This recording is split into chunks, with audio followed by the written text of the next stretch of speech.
Friends, எப்படி இருக்கீங்க? நல்லா இருக்கீங்களா? ரொம்ப நாளாக இந்த வீடியோ போட முடியல. நான் குக்கிங் வீடியோ தான் போடுவேன், ஏன்னா அதுதான் எங்களுக்கு கொஞ்சம் ஈஸியாக இருக்கும் போடுறதுக்கு. எண்ணெய் ஊற்றிட்டேன். அதுக்கப்புறமேட்டு வெங்காயம் போட்டு வதக்கிட்டேன். வெங்காயம் வதங்கின பிறகு தக்காளியை போட்டேன்.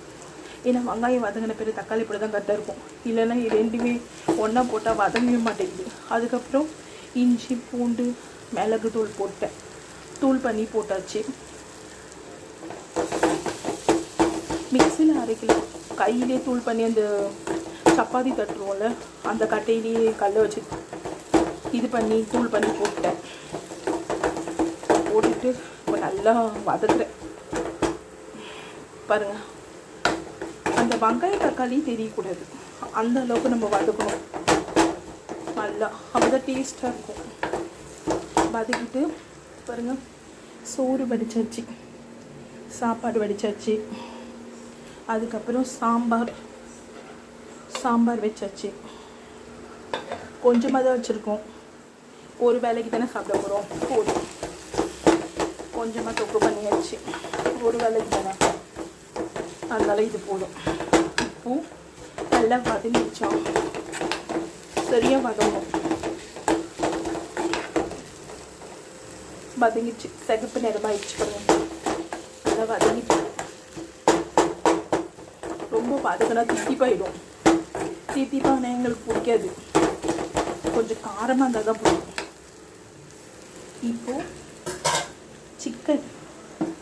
சிக்கன் இருக்குல்ல, இப்போ இதை நாங்கள்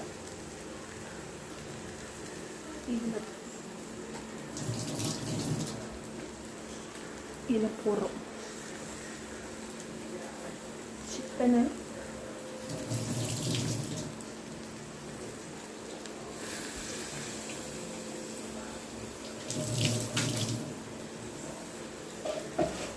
சிக்கனை இதில் போடணும்.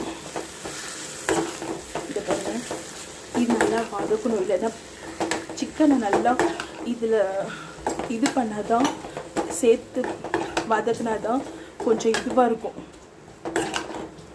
அப்புறம் மஞ்சத்தூளை கொஞ்சம் போடணும். இதை மிக்ஸ் பண்ணணும், நல்லா வதக்கணும். அவ்வளோதான் ஃப்ரெண்ட்ஸ். இப்போ மிளகாத்தூள், மஞ்சத்தூள், உப்பு போட்டுட்டு தண்ணி ஊற்றிட்டு வேக வச்சிட்டா அவ்வளோதான், சிக்கன் தொக்கு ரெடி. ஓகே ஃப்ரெண்ட்ஸ், இந்த வீடியோ பிடிச்சிருந்தா லைக் பண்ணுங்கள், சப்ஸ்கிரைப் பண்ணுங்கள். சரி, வச்சிடுறேன்.